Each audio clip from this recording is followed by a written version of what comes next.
तो आज हम लोग बातचीत करेंगे कि वाक्य में क्रिया का अनुवाद कैसे करें। ठीक है, पिछले वीडियो में आप लोगों ने देखा है कि वाक्य में कहाँ से लेकर के कहाँ तक क्रिया होगी और फिर उसका पहचान हम लोग कैसे करेंगे, और फिर हम लोगों ने उसके अनुवाद से संबंधित 2 रूल्स भी बातचीत किए थे। आज हम लोग उन क्रियाओं का अनुवाद सीखेंगे। तो इस पूरे वीडियो में आपको बहुत ही बेहतरीन किस्म की जानकारी मिलेगी और इससे आपको बहुत फ़ायदा होगा।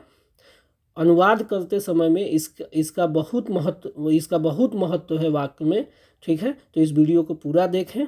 ठीक है ना। तो अब हम लोग शुरू करते हैं कि वाक्य में क्रिया का अनुवाद कैसे किया जाएगा।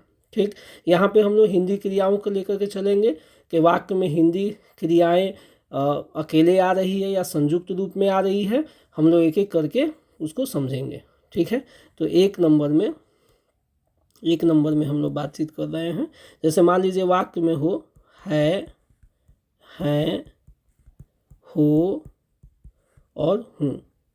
ठीक है, और यही क्रिया अकेली हो, ये बात को समझ लेना है कि इसके साथ कोई दूसरी क्रिया उपस्थित नहीं होगी। ठीक है, तो इसका हम लोग अनुवाद क्या करेंगे इंग्लिश में, तो इसका अनुवाद होगा इज, एम या आर। स्पष्ट हो गया। तो यदि है, हैं, हो, हूँ ऐसी क्रिया उपस्थित है वाक्य में, अकेली है, तो उसका अनुवाद होगा इज, एम, आर। जैसे मैं एक छात्र हूँ। ठीक, अब इस वाक्य में क्रिया कौन है, हूँ। ठीक है, तो चूंकि ये वाक्य में अकेले आई है, इसके साथ दूसरी कोई क्रिया नहीं है, तो अब इसका अनुवाद हम लोग सब्जेक्ट के अनुसार करेंगे। और ये हो गया इसका सब्जेक्ट, ये वर्ब हो गया, इसका अनुवाद हो जाएगा आई एम अ स्टूडेंट। स्पष्ट हो गया। तो यहाँ पे हूँ का जो अनुवाद है हम लोगों ने एम के द्वारा किया। क्लियर हो गया। तो ये 1 नंबर था। अब हम लोग चलते हैं 2 नंबर की तरफ। यदि वाक्य में था, थे, थी रहती है, अब वो भी अकेले, साथ में दूसरी कोई क्रिया नहीं होगी। ठीक है, तो इसका अंग्रेजी अनुवाद क्या होगा, वॉज या वॉज, ये सब्जेक्ट के अनुसार। ठीक है, जैसे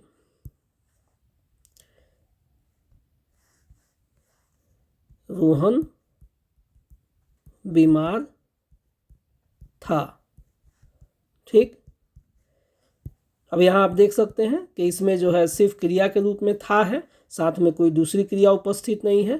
तो था हो गया क्रिया और रोहन हो गया सब्जेक्ट। तो इसका हम लोग अनुवाद करेंगे रोहन वॉज। ठीक, इल। तो यहाँ पे था का अनुवाद क्या हो गया, वॉज हो गया। और ये जो वॉज का अनुवाद हुआ ये रोहन के अनुसार हुआ है। स्पष्ट हो गया। चलिए अब तीसरा,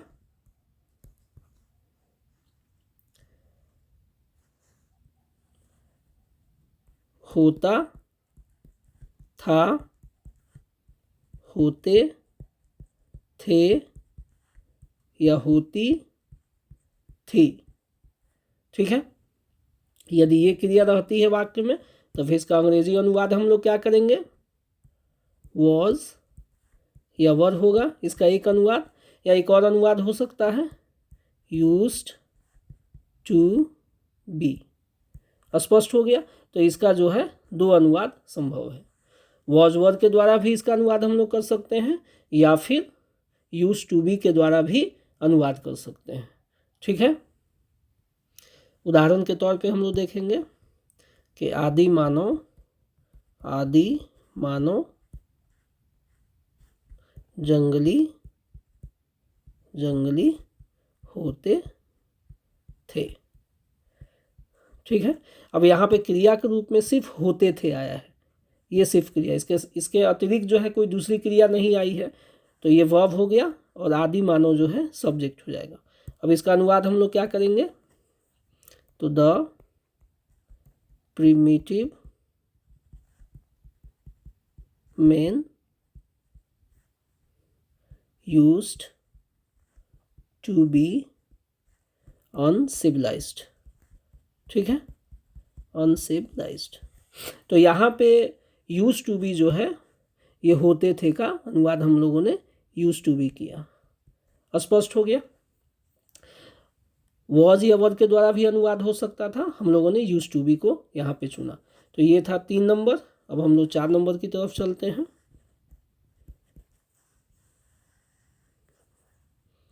होता है, ठीक, होते हैं, होती है। यदि हिंदी में सिर्फ यही क्रिया रहती है हिंदी वाक्य में, तो इसका हम लोग अनुवाद कर देंगे इज, एम, आर के द्वारा। स्पष्ट हो गया? जैसे माँ दयालु होती है, ठीक है, माँ दयालु होती है। तो यहाँ पे इस वाक्य में क्रिया के रूप में होती है आया है, ठीक है, इसमें दूसरी कोई भी क्रिया नहीं है। और सब्जेक्ट हो गया माँ, माँ के बारे में बात कर रहे हैं, तो होती है वर्ब है, तो इसका अनुवाद हम लोग इज एम आर के द्वारा करेंगे। तो मदर, पहले सब्जेक्ट लिख दिए हम लोग, इज काइंड हार्टेड, ठीक है ना, काइंड हार्टेड। स्पष्ट हो गया? तो यहाँ पे होती है का अनुवाद हम लोगों ने क्या किया, इस के द्वारा किया। स्पष्ट हो गया? अब हम लोग 5 नंबर की तरफ चलते हैं। 5 नंबर, हिंदी वाक्य में यदि वर्ब के रूप में जाता है, जाते हैं, जाती है, ऐसा यदि रहेगा, तो इसका अंग्रेजी अनुवाद हम लोग क्या करेंगे, मुख्य क्रिया का पहला रूप या 5वां रूप का हम लोग प्रयोग करेंगे, ठीक है। अब यहाँ पे समझ लेना है कि V1 का मतलब पहला रूप है, जैसे गो हो गया, प्ले हो गया, राइट हो गया, ये V1 है, ठीक है। V1 का मतलब हो गया, जैसे पहला रूप हो गया गो, प्ले, ये जो है पहला रूप है। और इसका जो 5वां रूप होगा, ठीक है, इसमें एस या ES लगा देंगे, गोज हो गया, प्लेज हो गया, ये 5वां रूप है, ठीक है। तो जब भी वाक्य के अंत में ता है, ते है, ती है, ऐसा मिलता है, मुख्य क्रिया यदि रहे, तो उसका हम लोग अनुवाद मुख्य क्रिया के ही द्वारा होगा। अब यहाँ पे ये बात समझ लेना है कि है होते हुए भी हम लोग इसका इजे मार के द्वारा अनुवाद नहीं करेंगे, ठीक है। जैसे हम लोग क्रिकेट खेलते हैं,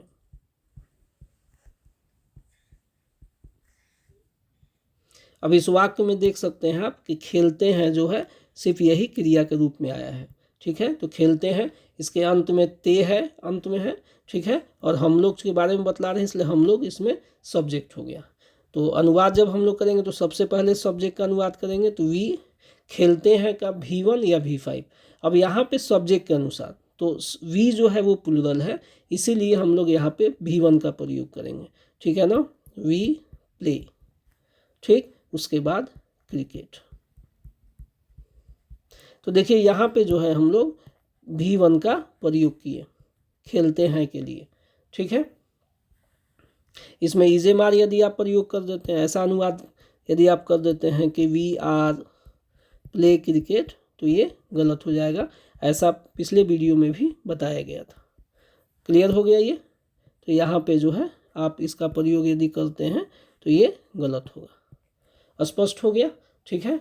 तो जहाँ पे ता है, ते है, ती है, वहाँ पे V1 या V5 का यानी कि मुख्य क्रिया का ही प्रयोग करना है, ठीक है ना। अब हम लोग आगे बढ़ते हैं, 5 नंबर तक हम लोग पहुँच गए। इसी तरह के नियम को और भी कितनी क्रियाएं हो सकती है, इस तरह के कई क्रियाओं का हम लोग जो है इस वीडियो में और अगले वीडियो में भी बातचीत करते रहेंगे, ठीक है। तो आप लोग जो है इस वीडियो को देखते रहिए अंत तक।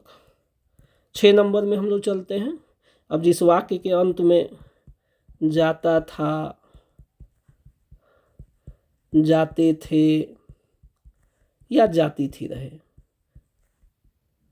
यानी कि ता अंत में देख सकते हैं आप लोग, ता था, ते थे, ती थी, ऐसा मुख्य क्रिया मिलता है, तो फिर हम लोग उसका अनुवाद जो है वो V2 के द्वारा करते हैं, मुख्य क्रिया के दूसरे रूप के द्वारा, ठीक है। जैसे बच्चे विद्यालय जाते थे। स्पष्ट हो गया। तो इसमें जो है मुख्य क्रिया कौन है, जाते थे। यहाँ पे क्रिया कौन है इस वाक्य में, जाते थे। ठीक है, जाते थे क्रिया है। किसके बारे में बात कर रहे हैं, तो बच्चों के बारे, तो बच्चे सब्जेक्ट हो गया। ठीक है, अब इसका हम लोग अनुवाद करेंगे। बच्चे विद्यालय जाते थे, द चिल्ड्रेन, चूंकि जाते थे है तो V2 के द्वारा अनुवाद होगा वेंट। जाना का गो होता है और उसका V2 होगा went to school. The children went to school. तो यहाँ जाते थे का अनुवाद क्या हो गया, वेंट। स्पष्ट हो गया। इसमें हम लोग वॉज या वर का प्रयोग नहीं कर सकते हैं।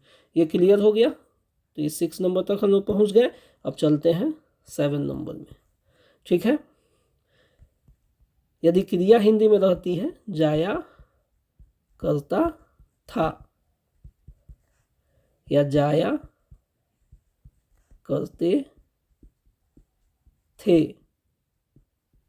या जाया करती थी, यदि ऐसा रहता है हिंदी वाक्य में, ऐसी क्रिया रहती है, तो इसका हम लोग अनुवाद जो है दो तरह से कर सकते हैं। या तो वुड के साथ हम लोग V1 प्रयोग करें, या फिर यूज्ड टू के साथ V1 का प्रयोग किया जाए। ठीक है ना। तो यदि जाया करता था, जाया करते थे, जाया करती थी, ऐसी क्रिया यदि आती है किसी भी वाक्य के अंत में, तो हम लोग इसका अनुवाद वुड प्लस V1 के द्वारा करेंगे या यूज्ड टू प्लस V1 के द्वारा करेंगे। जैसे हम लोग इस शहर में रहा करते थे। ठीक है, अब इस वाक्य में जो है क्रिया कहाँ से कहाँ तक है, तो रहा करते थे ये क्रिया है। ठीक है ना, रहा करते थे। और किसके बारे में बात कर रहे हैं, हम लोग अपने बारे में बात करें तो हम लोग हो गया इस वाक्य का सब्जेक्ट। अब इसका हम लोग अनुवाद करेंगे। तो सबसे पहले सब्जेक्ट का अनुवाद वी। अब रहा करते थे या तो वुड प्लस V1, नहीं तो यूज्ड टू प्लस V1। अब देखिए एक चीज़ और समझ लीजिए कि इन दोनों के बीच में भी अंतर है। ठीक है ना, लेकिन हम लोग जो है इसको किसी और वीडियो में, अगले वीडियो में हम लोग बातचीत करेंगे कि वुड प्लस V1 का प्रयोग कब किया जाता है और यूज्ड टू प्लस V1 का प्रयोग कब करते हैं। यहाँ पे जो है हम लोग वुड प्लस V1 का अभी प्रयोग कर दे रहे हैं। तो वी वुड, रहना का लीव होता है, we would live in this city. ठीक है ना, ये इसका अनुवाद हो जाएगा। तो यहाँ पे रहा करते थे का अनुवाद हम लोगों ने क्या किया, would live. Used to live भी हम लोग प्रयोग कर सकते हैं यहाँ पे। ठीक है ना। तो ये था 7 नंबर नियम। आगे बढ़ते हैं। अब हम लोग बात करेंगे 8 नंबर नियम के बारे में। ठीक है, जाएगा, जाएंगे या जाएगी। ठीक है, यदि हिंदी वाक्य में ये क्रिया आती है, क्रिया का ये रूप आता है, तो अंग्रेजी में इसका अनुवाद होगा शैल या विल। इसके साथ जो है V1 का प्रयोग किया जाएगा। ठीक है, जैसे मैं कल पटना जाऊंगा। ठीक है ना, जाऊंगा। तो यहाँ पे आप देख सकते हैं गागेगी है, अंत में गा गे गी है, तो यहाँ पे भी गा है, अर्थात ये क्रिया है हमारा जाऊंगा। ठीक है, कौन जाएगा, तो मैं जाऊंगा, तो मैं सब्जेक्ट हो गया। अब इसका हम लोग इंग्लिश में अनुवाद करते हैं। तो सबसे पहले सब्जेक्ट आई, जाऊंगा के साथ शैल गो, है ना। पिछले वीडियो में हम लोग बातचीत किए थे कि जियो को गो पढ़ते हैं ब्रिटिश इंग्लिश में। ठीक है, we shall go to Patna tomorrow. स्पष्ट हो गया। तो यहाँ जाएंगे का अनुवाद, जाऊंगा का अनुवाद हम लोग शैल गो के द्वारा किए। ठीक है ना। अब शैल और विल का प्रयोग हम लोग कब करते हैं, ये हम लोग एक दूसरे वीडियो में डिस्कस करेंगे डिटेल में। ठीक है, अभी यहाँ पे एक चीज़ हम लोग याद रखें कि यदि सब्जेक्ट के रूप में आई और वी होता है तो उसके साथ जो है हम लोग शैल का प्रयोग भी कर सकते हैं और विल का भी प्रयोग कर सकते हैं, ठीक है। और यदि इसके अतिरिक्त कोई दूसरा सब्जेक्ट होता है बाकी किसी दूसरे के साथ, ठीक है ना, बाकी सब्जेक्ट के साथ बाकी सब्जेक्ट के साथ हम लोग क्या कर सकते हैं, सिर्फ विल का प्रयोग करेंगे गागेगी को दिखाने के लिए। स्पष्ट हो गया, ठीक है। ये 9 नंबर तक हम लोगों ने बातचीत किया। इस वीडियो में एक और हम लोग बातचीत कर लेते हैं 10 नंबर तक, और फिर हम लोग अगला जो है दूसरे वीडियो में बातचीत करेंगे, ठीक है। अगले नियम को हम लोग दूसरे वीडियो में चर्चा करेंगे, ठीक है। तो ये आखिरी इस वीडियो के लिए जा रहा है, ठीक, जा रहे हैं और जा रही है। स्पष्ट हो गया। तो यदि हिंदी में हिंदी वाक्य के अंत में रहा रही मिलता है, ठीक है ना, इस तरह से रहा रही यदि मिलता है तो हम लोग इसका अंग्रेजी में अनुवाद क्या करेंगे, इज, एम, आर के साथ जो है V4 का प्रयोग करेंगे। V4 का क्या मतलब है कि वर्ब में ing, V4 का मतलब है वर्ब में ing। स्पष्ट हो गया। जैसे रोहन पुस्तक पढ़ रहा है, ठीक है। तो आप देख सकते हैं कि यहाँ इस वाक्य में क्रिया कहाँ से कहाँ तक है, तो पढ़ रहा है ना, ये वर्ब है इसमें। तो कौन पढ़ रहा है, रोहन पढ़ने का काम कर रहा है, तो रोहन सब्जेक्ट हो गया। अब इसका हम अनुवाद करेंगे। सबसे पहले सब्जेक्ट रोहन, और पढ़ रहा का अंग्रेजी क्या हो जाएगा, इज रीडिंग। रीड मतलब पढ़ना होता है, उसमें ing लगा देंगे इज एम आर के साथ।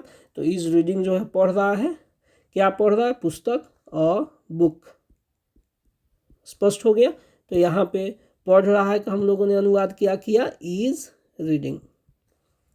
क्लियर हो गया, ठीक है ना। तो हम लोगों ने इस पूरे वीडियो में 10 तरह के ऐसे संयुक्त क्रिया और अकेली क्रियाओं का हिंदी में बातचीत किया, और फिर उसका अनुवाद भी हम लोगों ने अंग्रेजी में देखा।